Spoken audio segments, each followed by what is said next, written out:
Super Smash Bros. One thing everyone loves to see is which characters will cross over into the series, but sometimes people request some pretty unlikely possibilities. However, with the Smash Ballot, Nintendo has shown the public that they are at least willing to listen to their audience on who should be in Smash Bros. As a playable character. Even if these characters are non-Smash 4's DLC, it doesn't mean that they can't be possibilities for future titles. But instead of looking at the fan-favorite characters that get requested the most or have a higher chance of being included like King K. Rool from Donkey Kong Country or Isaac from Golden Sun, I'm going to look at the characters that basically have little to no chance of getting in the game, whether it is because they are from forgotten classics, or because they have a strong fan base that still gets buried by stronger fan bases of other characters that are also not in the game. These characters that I'll be discussing are ones that I think would be good additions and are part of a franchise that is barely or not even represented in Smash Bros, but something about the character makes them incredibly unlikely to be included over other Nintendo classics.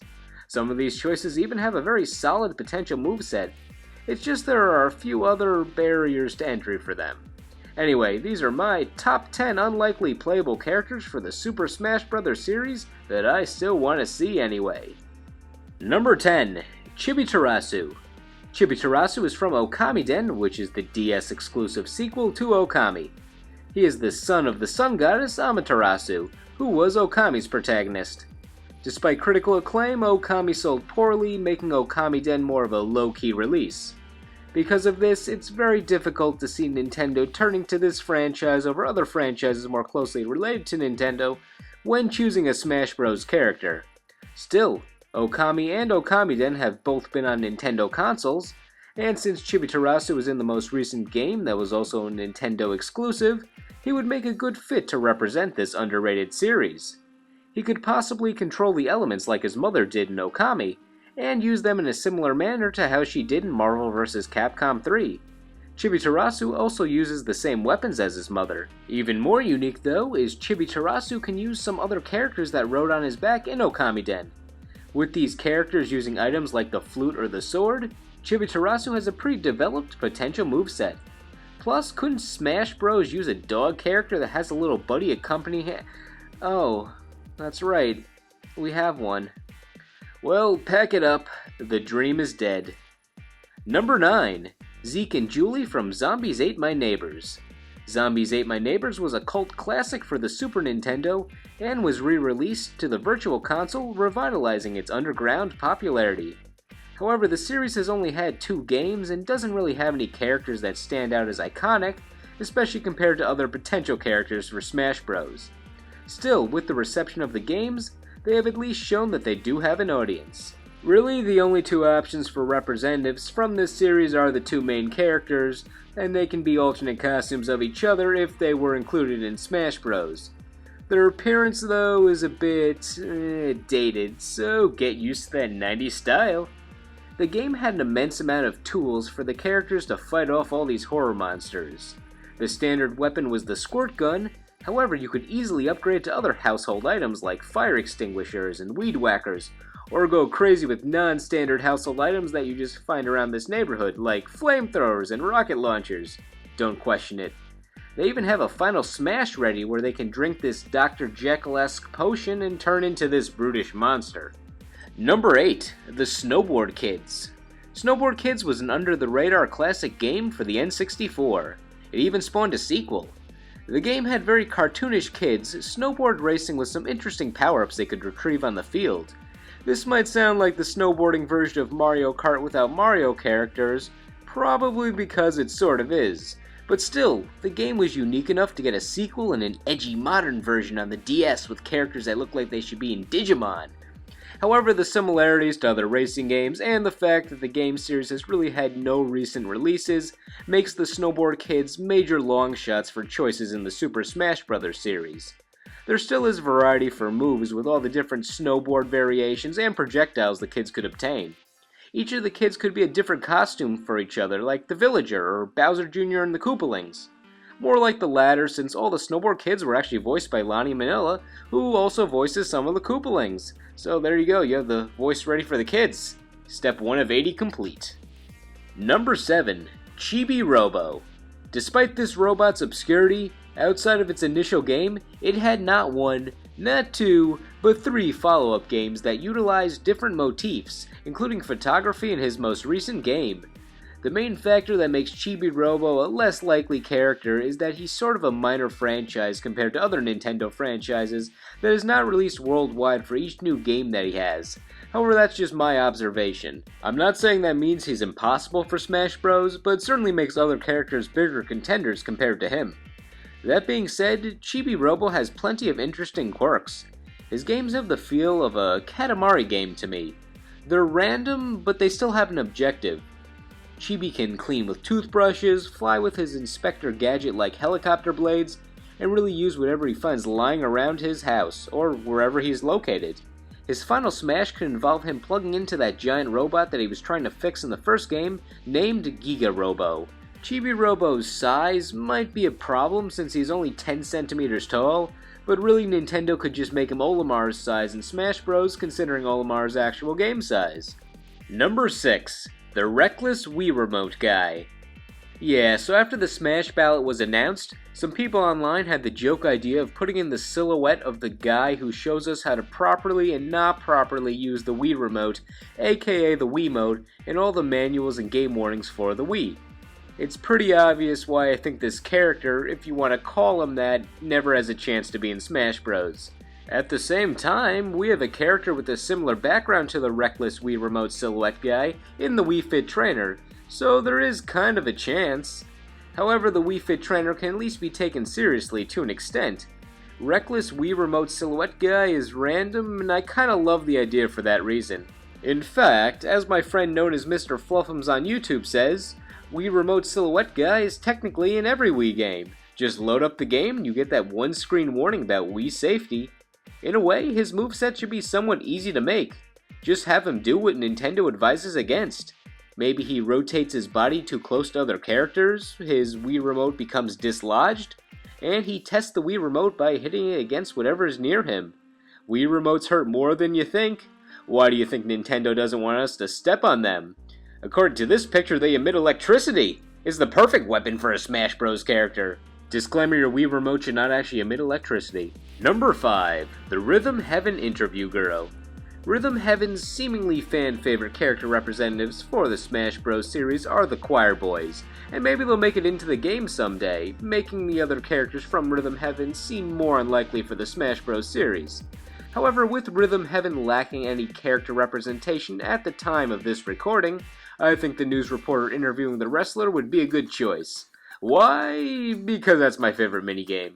That's all there really is to it. I guess she could use her microphone and get your picture on a newspaper as an attack. Considering she interviews a wrestler, there's a legitimate fighting style behind her. But if we stay true to the minigame, all he could really do on his own is flex and answer yes to questions. Besides using moves based off her own minigame, she could use moves based off other Rhythm Heaven minigames as a whole. Perhaps maybe summoning items based on those minigames. With plenty of other characters from Rhythm Heaven that have had about the same amount of screen time as the interview game characters, there are plenty of possibilities for a fair representative from this series. But as I said, go interview girl! Woo! Number 4. Jango from Boktai, The Sun is in Your Hands. Not to be confused with Golden Sun, a game where the sun is nowhere close to your hands. This game series received attention after the release of its first game due to its unique mechanic. The protagonist of the game, Jango, used a solar-powered weapon which got its power from the sun in real life. The game pack had a solar sensor on it which powered up the weapon in the game, with one of its main advertising points being that it gets kids to go outside. After the first game though, even with sequels for the Game Boy Advance and DS, it was not advertised as a flagship Nintendo franchise as much as other franchises, especially since the game is really limited from being re-released on the Virtual Console due to it needing that solar sensor. The lack of exposure makes this franchise a long shot for having a playable Smash Bros representative. However, if it did have a representative, for a moveset, since Jango obviously cannot gather real solar energy for his attacks in Smash Bros, he could perhaps have a special move that charges solar energy. And for his final smash, he can go Super Sonic style, which is kind of awkward with Sonic doing the exact same thing in Super Smash Bros. Yeah. Jango's main weapon has different parts and lenses that take control of the elements and have different effects. so he might have a playstyle similar to that of Shulk. While I did say he was a long shot, his game was a creation of Hideo Kojima, and we saw what happened last time Nintendo wanted to collaborate with one of his creations. So maybe the future looks bright for Jango at Smash Bros, and not just because he constantly absorbs the energy of the sun. Number 3. Cooking Mama. With Kirby's Final Smash being replaced, Super Smash Bros. Is severely lacking in chefs. Sure, Mr. Game & Watch can use a frying pan, but that just means he can cook specific dishes, not that he's a chef. At least Kirby absorbed the powers from a real chef for his attacks. Anyway, Cooking Mama would serve as an excellent chef character for Super Smash Bros., especially considering that's her main occupation. Each of her games has been on a Nintendo system, with nothing really hurting her chances other than she just feels unlikely, at least to me. However, everything else makes her a great fit. While her role in the games generally relate to guiding the players in cooking, she isn't the master from just giving directions. I'd say you're a master if you can bake a cookie that's also a flat replica of your own head. All of her moves could be cooking based, chopping, slicing, and dare I say, sautéing? Also, she should crack an egg for an attack. That one seems pretty straightforward. Maybe her attacks can build up where if you perform different cooking attacks in a match, it will actually cook different dishes which act as items for throwing or health regeneration. She doesn't just have to cook, she has variety. Cooking Mama's resume may have cooking right at the top, but she is skilled in other subjects such as gardening and babysitting. Her final smash could involve her getting angry. Don't worry, she can fix it. Number 2. Shantae. While I may be calling her an unlikely candidate, she has the most potential to make it into Smash Bros. Out of the characters I've discussed so far.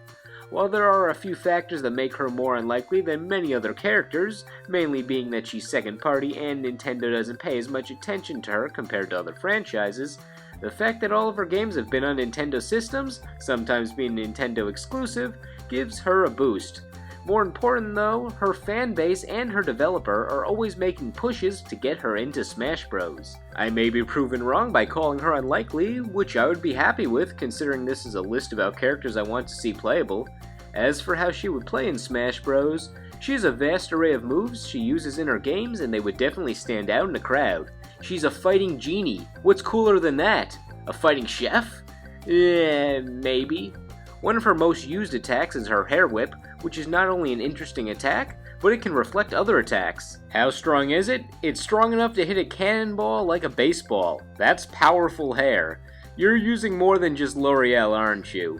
With a sword, a cannon that shoots her upwards, a pirate hat parachute, and much more at her disposal, not to mention that she can transform into animals, she has more than enough tools to become a fully developed Smash Bros. Character. Someone else who has good moveset potential but is much more unlikely than Shantae is number 1. This character had a brief stint in the Super Smash Bros. Series as an assist trophy and a sticker in Brawl, but not in Smash 4. Number 1 is Jill from Drill Dozer. Jill, I feel she's really underrated because she's in a game series that only had one game and major potential for future games. Alas, we never heard again from Drill Dozer despite the positive reviews. The current fate of the series seems to have doomed itself from getting any major representation in Smash Bros. The developer of Drill Dozer was Game Freak, so it certainly was made by someone close with Nintendo. Seeing that Jill had her own assist trophy that was removed in Smash 4, that likely means she's done with Smash Bros. Unless Nintendo decides to bring back older assist trophies, or if Game Freak does something more with the series. If you want to be a true optimist, they could have removed the assist trophy because they're preparing her to be a playable character. As I said, you have to be a true optimist. Considering she has a retractable drill suit, many of her attacks, if she was in Smash Bros, will involve the drill. In Drill Dozer, she had different gears to make her drill stronger. Jill had to start at a lower gear and then switch to higher gears to get rid of those stronger obstacles. This mechanic could be implemented in her Smash Bros moveset, perhaps requiring follow-up commands when she hits an opponent with one of her drill specials. She can also ram through opponents without the drill, so I guess there's more to her attacks than just a drill. Not that much more considering the game is themed around using drills. Anyway, with the moveset possibilities, character design, and potential to create interest for a new game, Jill from Drill Dozer is my top unlikely but still interesting pick for Super Smash Bros. So, what do you think? Who do you want to see as Smash Bros DLC or just in a future Smash Bros game who seems like a long shot? Let me know in the comments. Thanks for watching! If you like this video, well, you've been on YouTube long enough, you know what to do. But also, if you enjoyed this video, I have other content you might like, some of which is on Nintendo stuff. So check out any of these fun videos if they appear to interest you. Or don't, I don't control you. Go enjoy your day and just let the video end, which it's about to do right now. See you all next time!